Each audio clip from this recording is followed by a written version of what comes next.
Sit back. Run yourself a bath. While it's running, pour yourself a drink. A smooth vino rosso or other aperitivo. Put on Coleman Hawkins or Russ Columbo. Have a slow dance with your partner or a slow kiss. Slip out of your clothes into your bath. Lean back. Close your eyes. Let your breath flow. Your body float. Your cares and concerns dissolve in the warm and languid waters. Welcome to the latest floating poetry broadcast, and thank you for leaning in to the 56th show in my ongoing weekly series, coming to you live from Shelter Harbor, from the easygoing coast of Rhode Island. This is your poet and poetorialist Colin Goedecke, a voice for living our days more poetically, more expressively, more soulfully. Last week, we mused on childhood and the joys and virtues of the childlike. This week, I'm inviting you to lean back and ease in, idle gracefully, and refresh yourself here for a while. In a tide pool, an eddy, a clear stream of cultural commentary, poetry, and musings on the themes and memes of relaxation and refreshment, a body, heart, mind, spirit, from napping to gardening, picnicking to daydreaming. Some listeners find my broadcast so soothing, they drift off to sleep. How lovely. If this happens to you, sweet dreams. So, let's take a long in-breath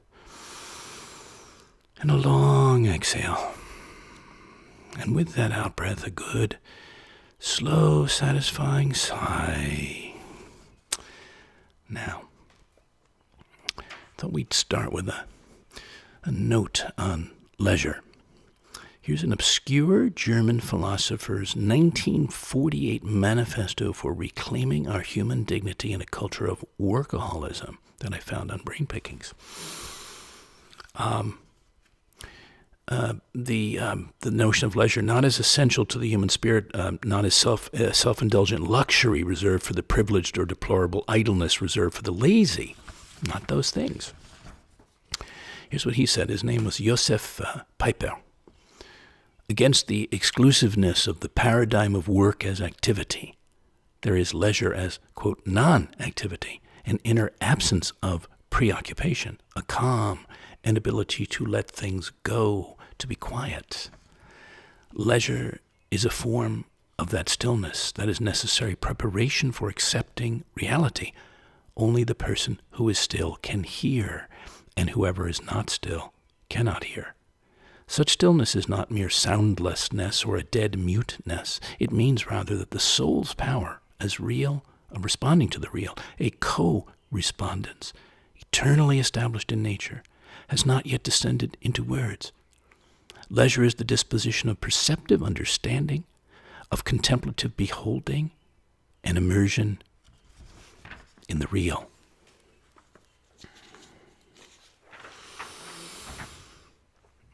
And he also said this: it is one of the basic powers of the human soul, like the gift of contemplative self-immersion in being and the ability to uplift one's spirits in festivity. The power to be at leisure is the power to step beyond the working world and win contact with those superhuman, life-giving forces that can send us renewed and alive again into the busy world of work. Thank you, Josef Pieper. Then we have Pico Iyer on what Leonard Cohen teaches us but taught him about presence and the art of stillness. Going nowhere isn't about turning your back on the world. It's about stepping away now and then so you can see the world more clearly and love it more deeply. And this is from his book, The Art of Stillness, Adventures in Going Nowhere. Well, some of you may know that Leonard Cohen had gone to the Mount Baldy Zen Center and went on into 5 years of seclusion there. And he served as an assistant to the great Japanese Zen teacher, Kaiozan Joshu Sasaki, who was in his late 80s. And Iyer wound up meeting him there. And he says this: one evening, 4 a.m, the end of December, Cohen took time out from his meditations to walk down to my cabin and try to explain what he was doing here. Sitting still, he said, with unexpected passion, was, quote, the real deep entertainment he had found in his 61 years on the planet. Quote, real, profound, and voluptuous and delicious entertainment, the real feast that is available within this activity. Was he kidding, Iyer says? Cohen is famous for his mischief and ironies. He wasn't, I realized as he went on. He said, what else would I be doing? Would I be starting a new marriage with a young woman and raising another family? Finding new drugs? Buying more expensive wine? I don't know. This seems to me the most luxurious and sumptuous response to the emptiness of my own existence. Typically lofty and pitiless words, living on such close terms with silence, clearly hadn't diminished his gift for golden sentences, but the words carried weight when coming from one who seemed to have tasted all the pleasures that the world has to offer. Not many years ago, it was access to information and movement that seemed our greatest luxury. Nowadays, it's often freedom from information, the chance to sit still, that feels like the ultimate prize.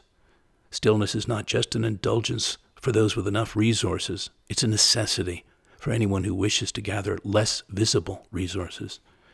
Going nowhere, as Cohen had shown me, is not about austerity so much as about coming closer to one's senses. Going nowhere isn't about turning your back on the world. It's about stepping away now and then so you can see the world more clearly and love it more deeply. Thank you, Pico, Iyer, and Leonard Cohen. So that led me to Marie Buck's poem on ways of relaxing from the usual to the greatly individual.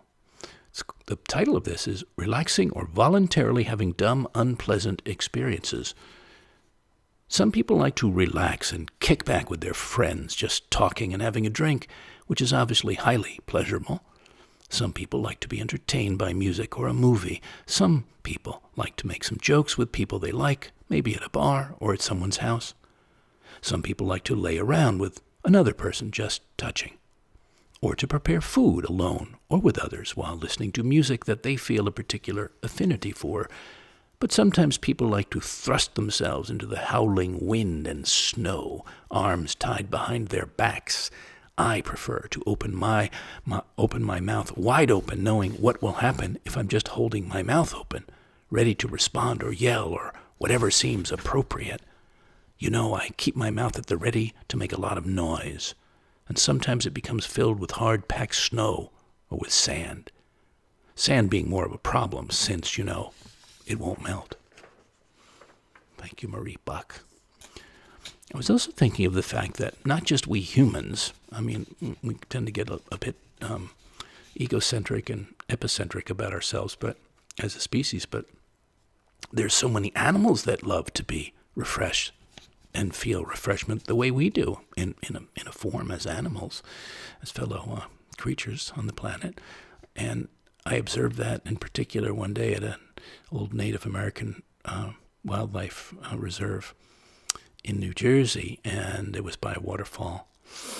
And I was watching this large, very old turtle, and this poem came. It's called The Old Turtle.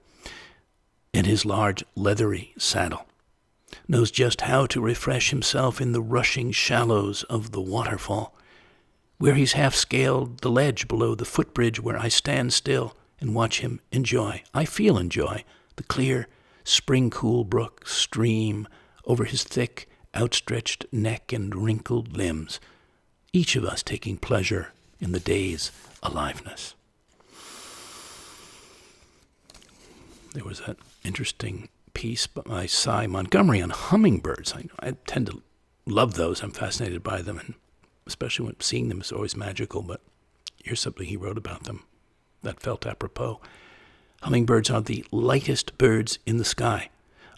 Of their roughly 240 species, all confined to the Western Hemisphere, the largest, the Andean, quote, giant, is only 8 inches long.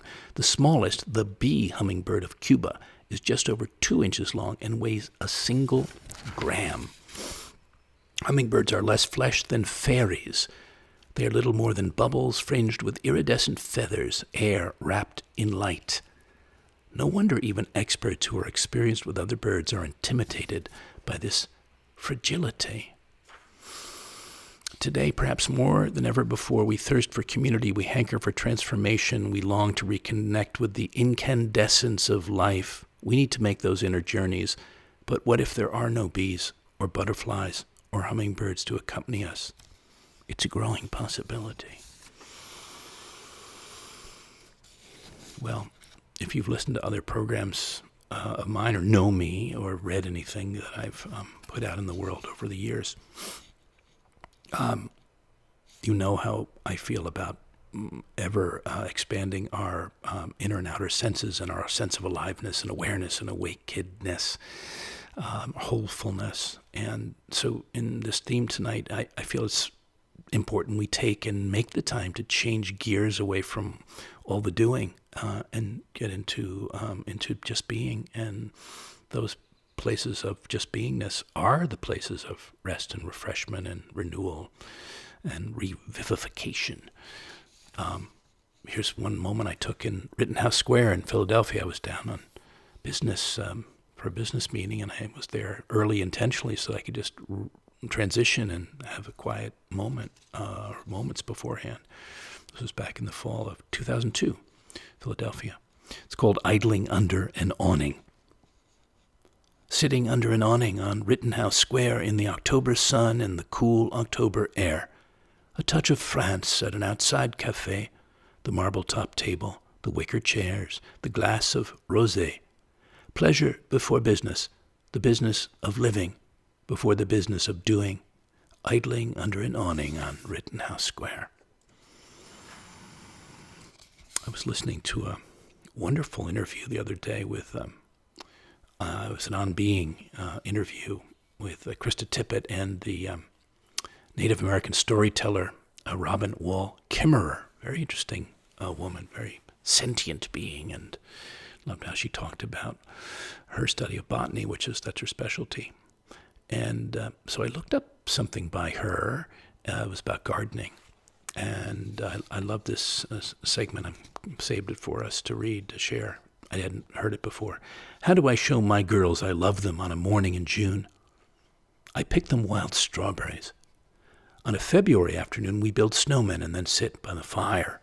In March, we make maple syrup. We pick violets in May and go swimming in July. On an August night, we lay out blankets and watch meteor showers. In November, that great teacher, the woodpile, comes into our lives. That's just the beginning. How do we show our children our love? Each in our own way, by a shower of gifts and a heavy rain of lessons? Maybe it was the smell of ripe tomatoes or the oriole singing, or that certain slant of light on a yellow afternoon and the beans hanging thick around me. It just came to me in a wash of happiness that made me laugh out loud, startling the chickadees who were picking at the sunflowers, raining black and white hulls on the ground. I knew it with a certainty as warm and clear as the September sunshine. The land loves us back. She loves us with beans and tomatoes, with roasting ears and blackberries and bird songs. By a shower of gifts and a heavy rain of lessons, she provides for us and teaches us to provide for ourselves. That's what good mothers do. Thank you, Robin Wall Kimmerer. That's so lovely. I'll read that again another time to myself or others offline, off broadcast. Mary Oliver, of course, sprang to mind. When you look at, read, feel into a poet like her, you and I certainly do, you understand how beautifully and freely nature can nourish us, and simply. So this is her poem, When I'm Among the Trees. When I am among the trees, especially the willows and the honey locust, equally the beech, the oaks, and the pines, they give off such hints of gladness. I would almost say that they save me, and daily I am so distant from the hope of myself, in which I have goodness and discernment, and never hurry through the world, but walk slowly and bow often. Around me the trees stir in their leaves and call out, "Stay a while." The light flows from their branches, and they call again. It's simple, they say, and you too have come into the world to do this, to go easy, to be filled with light, and to shine. Thank you, Mary Oliver.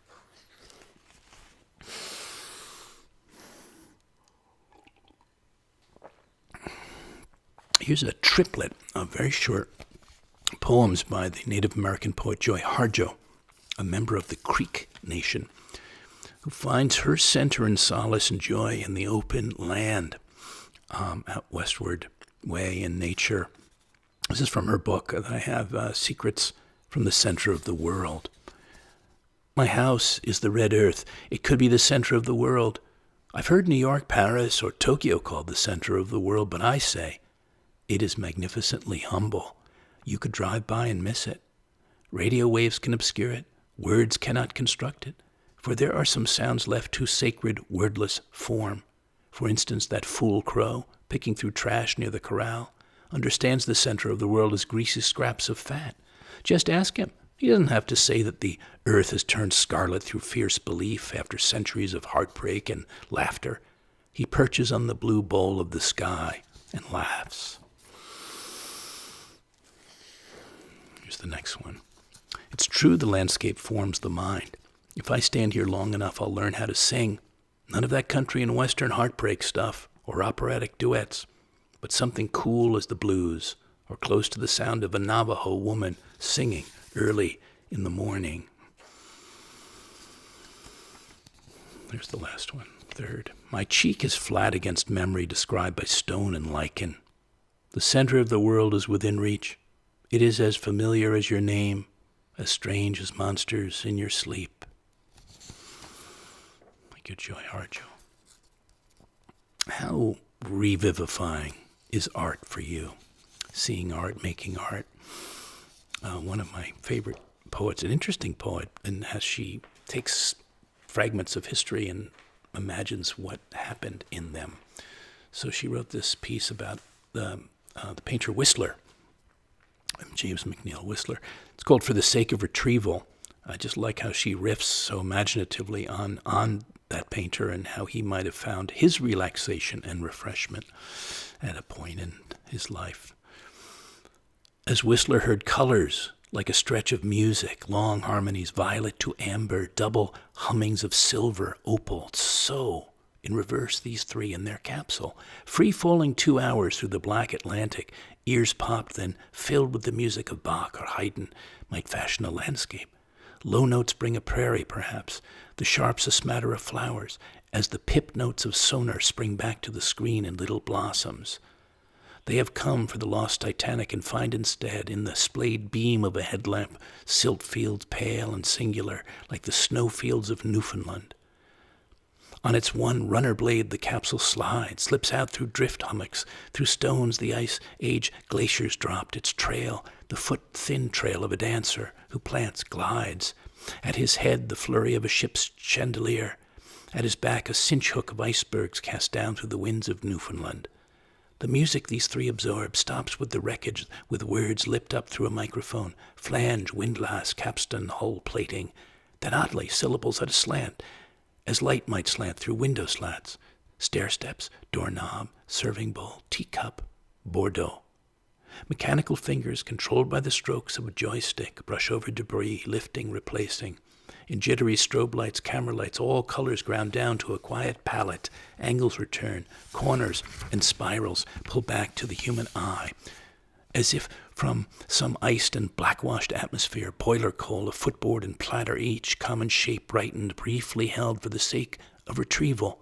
The current spins silt like a sudden storm.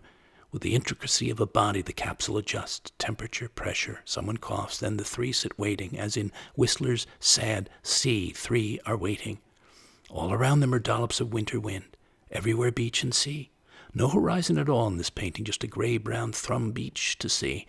How steady his breath, must have been on the canvas, his hands on the brushstrokes of lap robes, of bonnets and beach chairs, the pole of a red umbrella, each simple shape loved and awash in the landscape.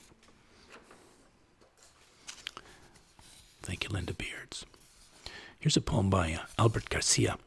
I came across, didn't know about him, that shows us other sensate and succulent ways to enter or be in our mornings. It's ripe, the melon by our sink, yellow, bee-bitten, soft. It perfumes the house too sweetly. At 5 I wake, the air mournful in its quiet. My wife's eyes swim calmly under their lids, her mouth and jaw relaxed, different. What is happening in the silence of this house? Curtains hang heavily from their rods. Ficus leaves tremble at my footsteps. Yet the colors outside are perfect. Orange geranium, blue lobelia. I wander from room to room like a man in a museum. Wife, children, books, flowers, melon. Such still air.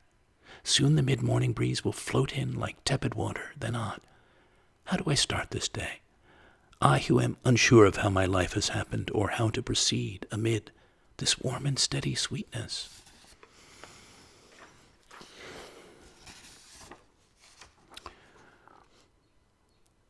Okay.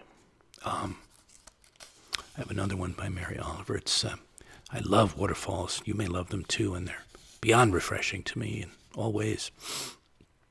Ultimately, even to swim under. That's the ultimate of all. So the marvel of waterfalls. This is called The Waterfall. She dedicated this to May Swenson.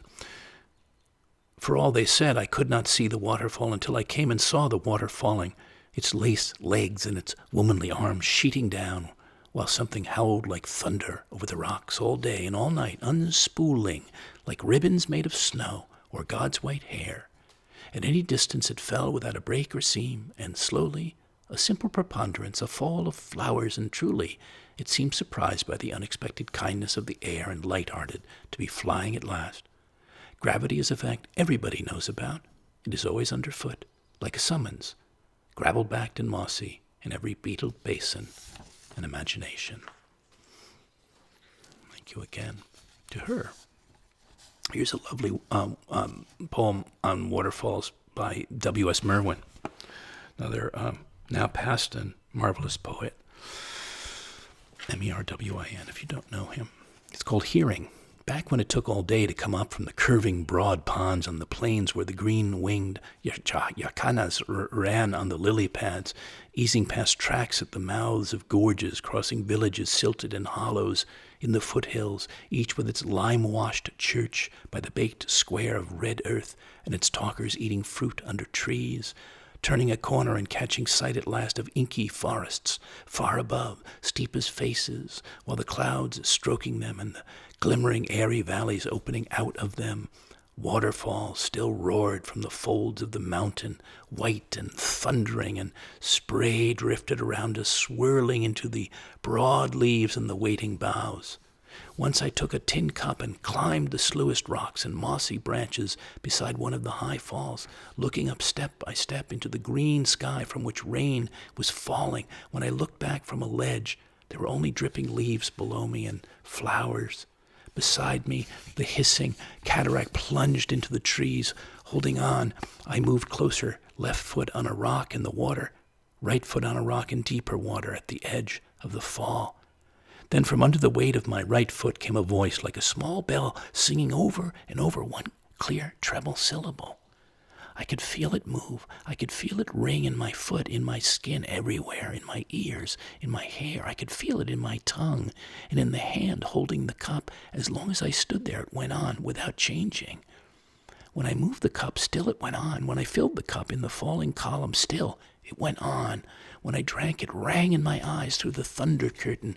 When I filled the cup again, when I raised my foot, still it went on, and all the way down from wet rock to wet rock, green branch to green branch. It came with me until I stood, looking up, and we drank the light water, and when we went on, we could still hear the sound as far as the next turn on the way over. Beautiful. Thank you, W.S. Merwin. Well, here's another rain kind of poem, and and how it affected me, and how these moments can move you, especially if you're just go out in the rain. Don't even put an umbrella. Sometimes it's just wonderful to let it splash all over you. This is called a great rain. It rushes down from the suddenly ink-black clouds with a sheer waterfall sound, occluding everything else from hearing. A vertical river flowing in a fresh condensation, a watery syncopation of unstrung beads tinged with the color of the summer showering green leaves. A monsoon in miniature I stand under as it quenches, washes over my upturned face, my thirsting self, the thirsting earth beneath my feet.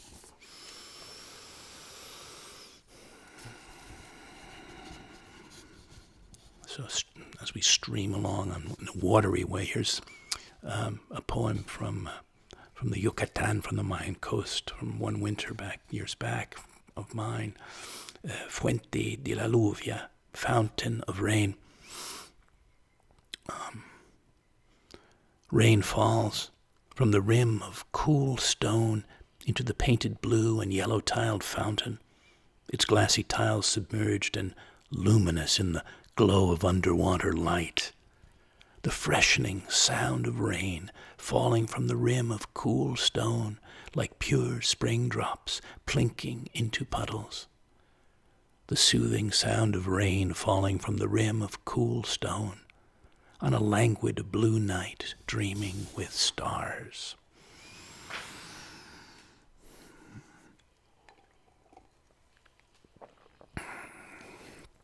I find that we can renew ourselves. I know I can in certain ways just by dialing up memories of moments like that, or others that are very restorative. You can certainly do it by reading poems about it. And this was from Vieques Island off Puerto Rico, December actually of 2000. I hadn't seen this poem in quite some time, but when I was going through my discovery process, I came across it. It's called Josephina's Window, and that was the name of the bungalow. It was named after that person that I was at the window of. An ink-black hummingbird drinks from cups of blousy red hibiscus as warm water falls down the skin of my sleep-soft shoulders in the shower by the sea that whites and blues between the wooden slats of Josephina's window where another island morning begins. And I was thinking about all the different things people do to relax, including myself. Refresh, relax. Have a delightful time apart from other things.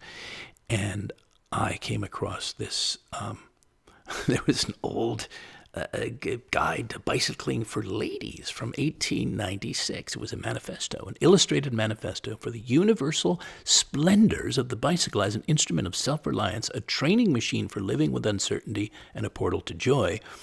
Was this piece that I was reading from Brain Pickings about this bicycling guide for the ladies of the day. The bicycle would come to be regarded as, quote, the vehicle of novelists and poets and ladies. So here's a snippet from there. Getting underway for even a short cruise a wheel has some of the features familiar to the yachtsman. To the skater, the motion is not unlike the rapid swaying movement on the ice, the silence and the rush of succeeding strokes.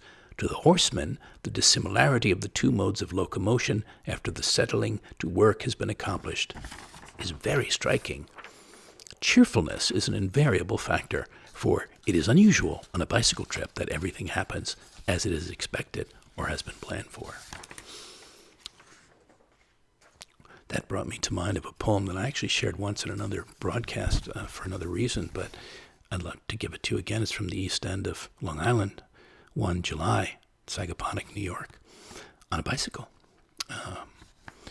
with my then lovely wife of the day. It's called Perhaps Provence. And for me, summer by the sea is forever delightful and memorable and replenishing all the summers I've had, which is most of my life, somewhere by AC. Surroundings to the scentings in the air, to the flowerings. Perhaps Provence. Pedaling behind you and your south of France chapeau, a wide-brimmed beehive buzzing with beauty. your pale linens blousing in the breeze. Pedaling past the purple and gold-swallowed meadow, the chartreuse-stained barn, the soon-to-be sunflowered field of another August, past fountains of blue hydrangea and flocks of rose-hips and tiger lilies, down to the absinthe ocean.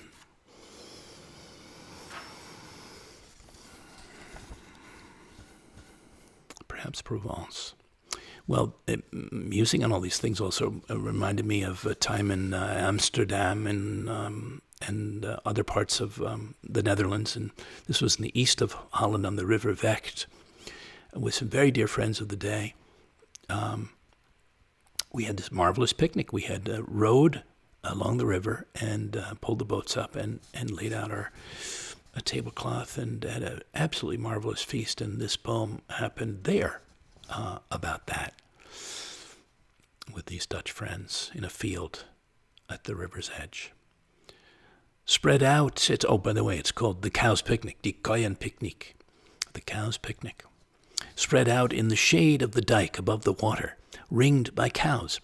A déjeuner sur l'herbe of rosé and laughter, tomatoes and clouds, pâté lathered on bread, stories spooned on tongues, hard-boiled eggs eaten with salt and sunshine, a basket of fruits and friendships shared, bodies bared and bathed in the Vecht, borne by the same current that carries our blue boat back home. Die Koeienpicknick. There was, I've spoken in another program about flaneurs, the French word, sort of graceful idlers with no particular destinations going and sort of footloose and carefree and discovering things in that mode. And I didn't realize that there was a flaneuse is the female version of that. And Lauren Elkin wrote a book by that title. And I came across that about graceful idling, and she has this slice from that. In those 6 months, the streets were transformed from places in between home and wherever I was going into a great passion. I drifted wherever they looked interesting, lured by the sight of a decaying wall or colorful window boxes or something intriguing down at the other end, which might be as pedestrian as a perpendicular street. Anything, any detail that suddenly loosened itself would draw me toward it. Every turn I made was a reminder that the day was mine, and I didn't have to be anywhere I didn't want to be. I had an astonishing immunity to responsibility because I had no ambitions at all beyond doing only that which I found interesting. Well, sounds like a good flaneuse to me, and flaneur. A little water.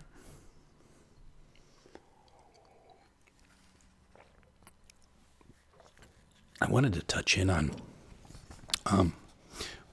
the notion of daydreaming, and came across something about positive constructive daydreaming that can boost our creativity and social skills.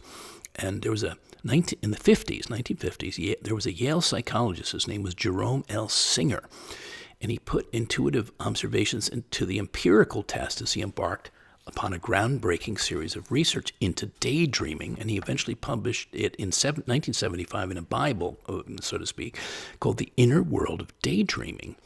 And that laid the foundations of our modern understanding of creativity's subconscious quote, underbelly. Isn't that interesting? Just that alone. So I'll give you a slice. Right from the start, Singer's research produced evidence suggesting that daydreaming, imagination, and fantasy are essential elements of a healthy, satisfying mental life. His early research included studies looking at delayed gratification and the interaction of imagination and waiting ability in young children. In another early study, presented evidence of correlation between daydreaming frequency, measures of creativity, and storytelling activity. He explored the relationship between those things, divergent thought, planning, problem solving, many other things. And he noted that it can reinforce and enhance social skills, offer relief from boredom, provide opportunities for rehearsal and constructive planning, and provide an ongoing source of pleasure. In later work that he did, he describes those who engage in positive, constructive daydreaming as, quote, happy daydreamers. Like that. Yes. So, who enjoy, those happy daydreamers who enjoy fantasy and vivid imagery, the use of daydreaming for future planning, and more, and personal curiosity.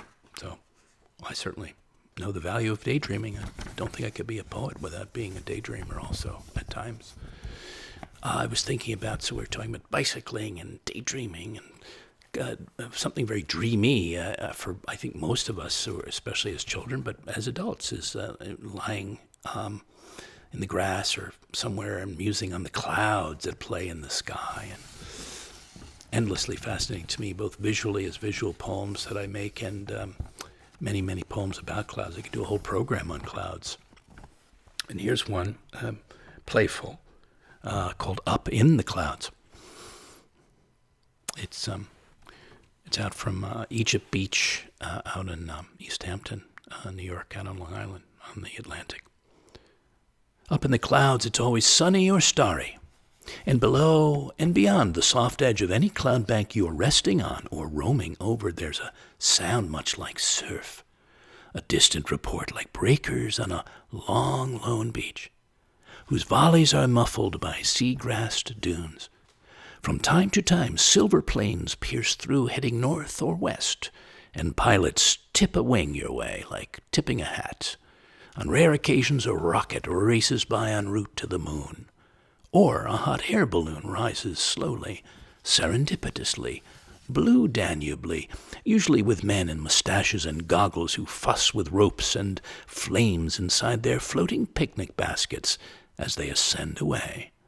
Best of all, it's never crowded up here, never more than a few people watching the sunset or sunrise, when all goes pink or zinc, or lounging, reading or daydreaming, and maybe there's an old lab chasing a tennis ball, and a gull that points like a trusty weather vane into the wind.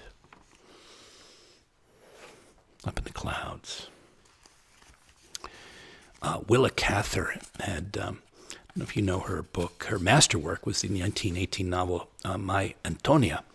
Was the story of a spirited pioneer named Antonia Shimerda, who settles in Nebraska as a child and grows with the land. And it's told through the loving eyes of her childhood friend, Jim Burden. And I just love this passage from that. The earth was warm under me, and warm as I crumbled it through my fingers. Queer little red bugs came out and moved in slow squadrons around me.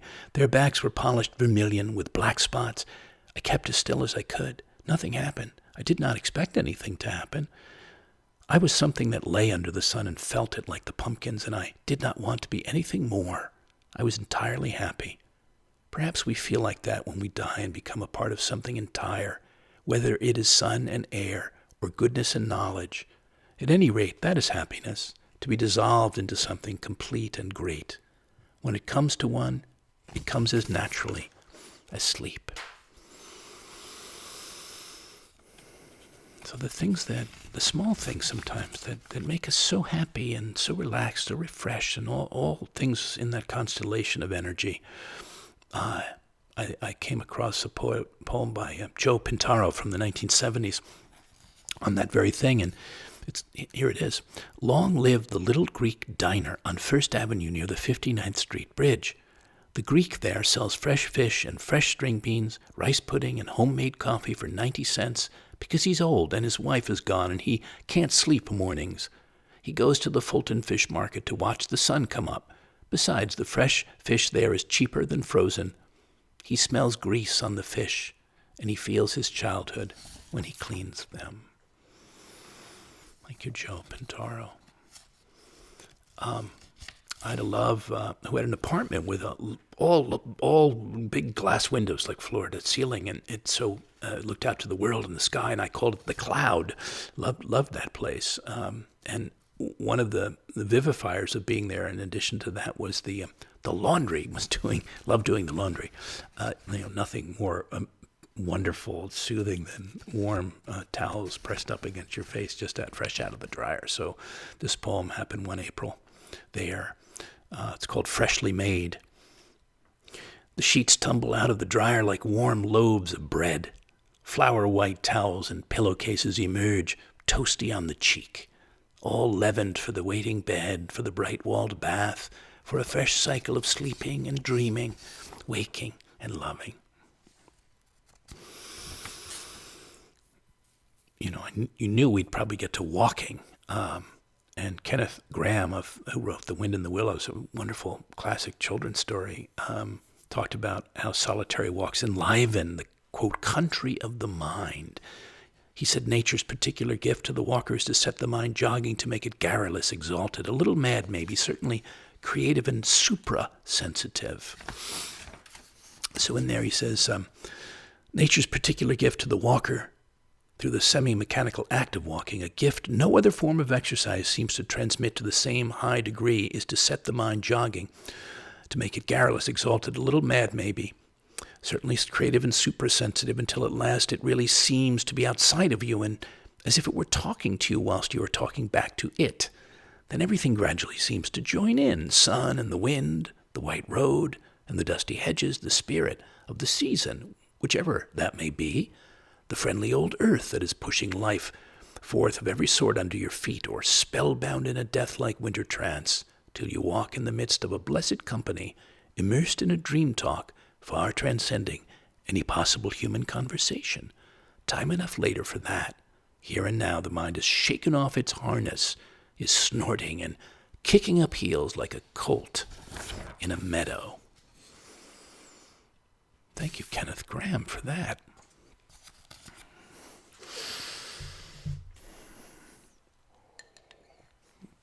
Well, I realize there's more here than we're going to get to now while we're together, but we'll get to these things another time. So I'm going to just take some things out as we go.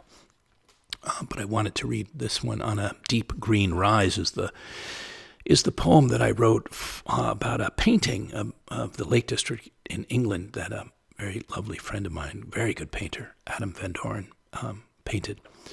And it's about, hiking in lyrical landscapes, well, literally or figuratively as I did, or vicariously as I did, by looking at that painting and sort of taking myself into that landscape. On a deep green rise, I imagined if I was there, what would happen? You hike with long legs up to a deep green rise, shirt unbuttoned to the sun, sleeves rolled, and stop to drink in the serene blue lake, bathe in the lather of the country clouds, long, soft, gentle clouds, their undersides still warm from the day. You lie down, face, chest, palms to the sky. Let all the elements converge. Well, today, as is my often daily ritual, I walked barefoot along the ocean edge, which today was sparkling with sunlight. The whole surface of the sea, and the water was nice and cold, so I was frisking myself up with that cold water waving in around my feet and gazing at the white clouds and the turquoise water. And it actually reminded me, the color of the water, curiously enough, reminded me of Bermuda, which is interesting. You don't always get that, but you get it here in points. And so here was a walk I took in Bermuda, same kind of walk. It's called In the Pink. I walk with pink powdered feet along the edge of aster blue water, with the soul sandpiper as company. Move softly toward a weather-cut wall of black coral crowned with plumes of sea pines. Take in the bluffs of sun-soaked clouds, the wind-laced ocean, the finity and infinity of the moment. Yes, those moments, however fleeting, that can be so full and fulfilling, can be infinite in their own way. I encourage you to seek those out, open to them. They can happen when you least expect it. Gardening, of course, another wonderful, relaxing activity for many, me included, especially seaside gardening. And the English writer Olivia Lang wrote about it in her book, Funny Weather Art in an Emergency, and she says, gardening situates you in a different kind of time, the antithesis of the agitating present of social media. Time becomes circular, not chronological. Minutes stretch into hours. Some actions don't bear fruit for decades. The gardener is not immune to attrition and loss, but is daily confronted by the ongoing good news of fecundity. A peony returns, alien pink shoots thrusting from bare soil, the fennel self-seeds. There is an abundance of cosmos out of nowhere. Swimming, of course, is a great refresher for many, whether it's in a pool, a lake, an ocean. Here was for a lover of water one summer, for CH, the swim it's called. In a hidden glade, half a mile's midsummer walk under leaf-lush trees, you slip out of a day's clothes and cares to refresh your lithe body in the cool caress of the pond's delicate dappled waters.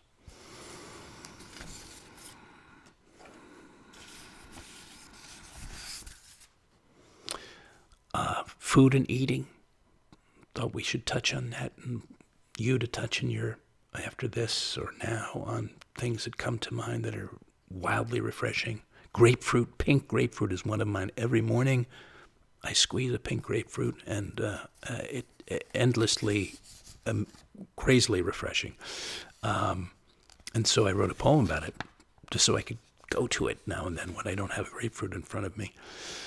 Drinking the pinkness, all the tartness and sweetness, coolness and freshness, color, flavor, the ripeness, aliveness in this morning glass of just squeezed grapefruit juice. I thought of sleeping and those moments, memories where the elements and nature's elements calm or comfort us while we're going to sleep or in the middle of our sleep, or we wake up and hear them or feel them. This is called Tonight, back in Central Park West, where I lived for quite a long time. One fall. Tonight, a rumba of rain and wind to dance into sleep and dreaming with.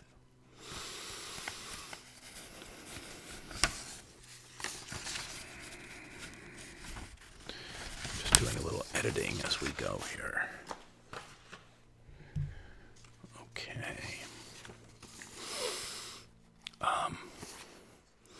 I was thinking of seasons, too, and what they bring for us, whether looking forward to them or being in them, and the restfulness of some of them, maybe especially summer or the quietude of winter. So I have a couple of summer poems that I wanted to share. I love this one by Tony Hoagland that gives us that taste, a small town style summer in a small town. Yes, the young mothers are beautiful, with all the self-acceptance of exhaustion, still dazed from their great outpouring, pushing their strollers along the public river walk. And the day is also beautiful, the replica 19th century paddle wheeler perpetually moored at the city wharf with its glassed-in bar and grill for the lunch and cocktail seekers who come for the Mark Twain happy hour, which lasts as long as the Mississippi.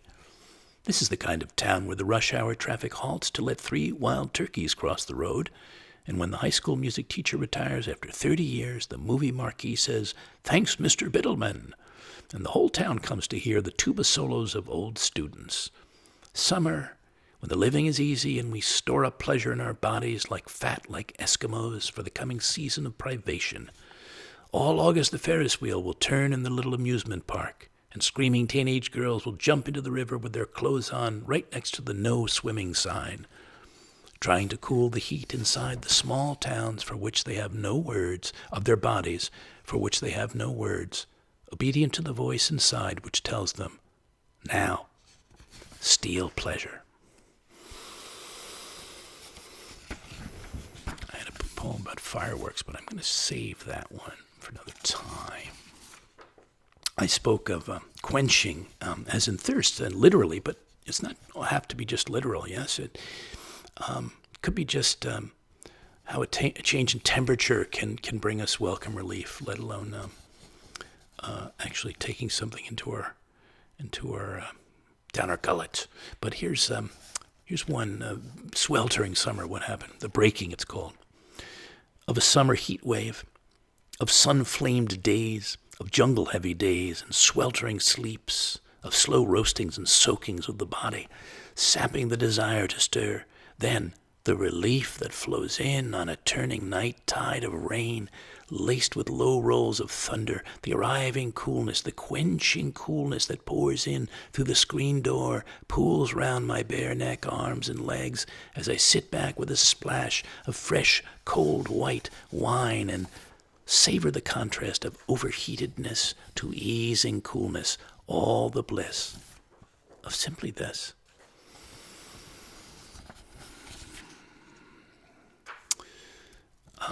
Some autumns back, I was over in Austria, in Salzburg, very romantic city, beautiful. I was there to make a small film with a then director friend of mine. This has passed away. I was thinking about him today, actually, missing him. This is called Evening in Salzburg. The clouds caress the moon tonight. A fountain spills in the square. Fire stars spark whispers, and leaves rush with wind into the night sky. All right, so we're now coming into the last stretch. I wanted to share something by Joseph Campbell, who many of you know, who spoke a lot about finding your bliss. It's not exactly as simple as that. I think when you get into it a little bit, it's a little more nuanced, but what it takes to have a fulfilling life, a blissful life. He said you have to learn to recognize your own depth. If you follow your bliss, you put yourself on a kind of track that has been there all the while, waiting for you, and the life that you ought to be living is the one you are living, wherever you are. If you are following your bliss, you're enjoying that refreshment, that life within you all the time. Sacred space is an absolute necessity for anybody today.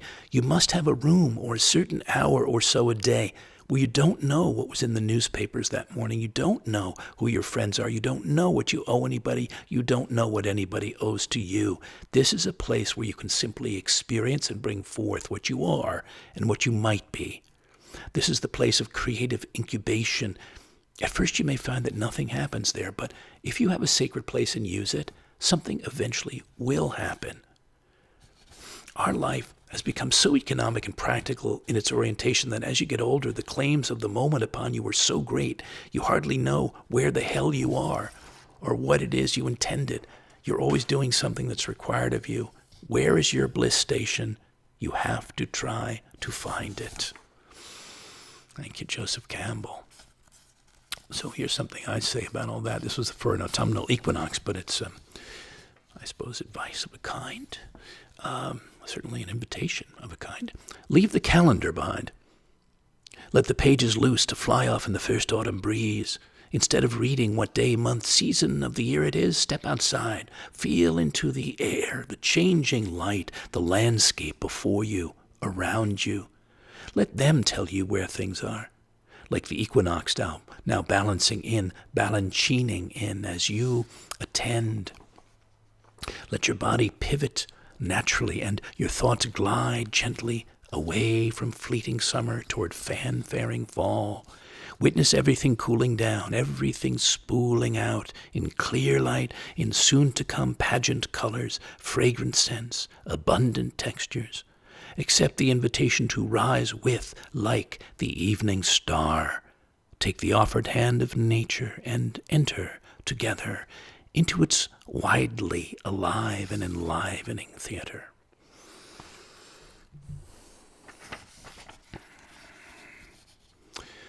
Here's Joseph Stroud from his collection, Everything That Rises, and how so much of parts of our daily lives can become a meditation of a kind, a benediction of being, some glad mornings. And how, you ask, do I now abide my days?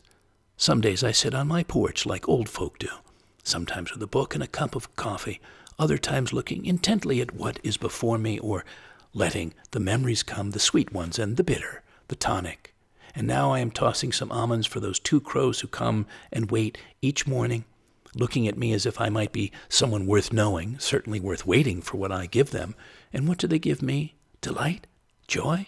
Oh, yes, and a frame for this moment in which to be. Thankful for their presence, their sleek crow clarity, and the bright cause of their coal-black company.